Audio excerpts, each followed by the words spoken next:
টোটো চালকদের উপর জুলুমবাজি করা চলবে না, গ্রাম শহরের ভেদাভেদ চলবে না, সপ্তাহে 3 দিন টোটো চালানোর নির্দেশ প্রত্যাহার করতে হবে।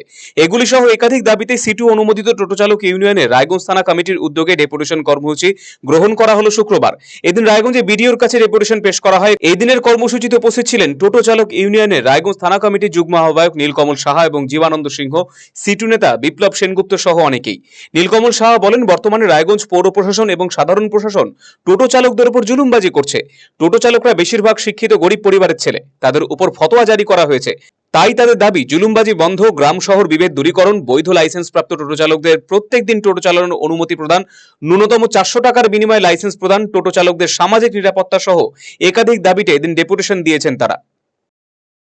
আমরা আমাদের কর্মসূচি হচ্ছে রায়গঞ্জে টোটো চালকদের উপর মিউনিসিপ্যাল প্রশাসন এবং সাধারণ প্রশাসন নানাভাবে জুলুমবাজি করছে।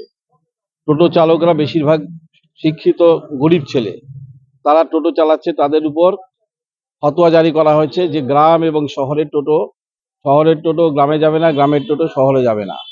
আমরা এর বিরোধিতা করছি যে এই আদেশ প্রত্যাহার করতে হবে। আরেকটা দাবি আদেশ জারি করেছে যে সপ্তাহে 3 দিন করে টোটো চালক চলবে, একদিন সবুজ রঙের একদিন নীল রঙের। আমরা এটারও বিরোধিতা করছি যে সপ্তাহে প্রত্যেক দিন টোটো চালক যারা বৈধভাবে লাইসেন্স পাবে তাদের প্রত্যেককে প্রতিদিন টোটো চালাতে দিতে হবে, নাহলে তাদের সংসার চলবে না, তারা খুব বিপদগ্রস্ত হবে, অর্থনৈতিক সংকট দেখা দিবে।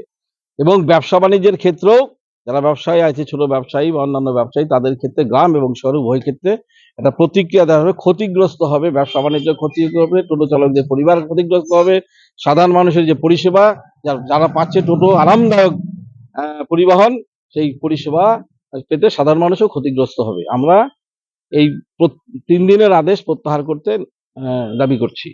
আমরা চাইছি সমস্ত 14টা অঞ্চলেই যাতে লাইসেন্স দেওয়া হয় স্বল্প মূল্যে। আমরা দাবি করছি 400 টাকার বেশি নেওয়া যাবে না, সেই 400 টাকার বিনিময়ে লাইসেন্স দিতে হবে এবং তাদেরকে সচিত্র পরিচয়পত্র দিতে হবে। এবং সামাজিক যে অন্যান্য নিরাপত্তা আছে, অসংগঠিত ক্ষেত্র এটা, তাদের সামাজিক নিরাপত্তার ব্যবস্থা করতে হবে। আমাদের এই দাবি যতক্ষণ না পূরণ হচ্ছে, আমাদের আন্দোলন ধারাবাহিকভাবে বিভিন্নভাবে চলছে, আগামী দিনেও চলবে।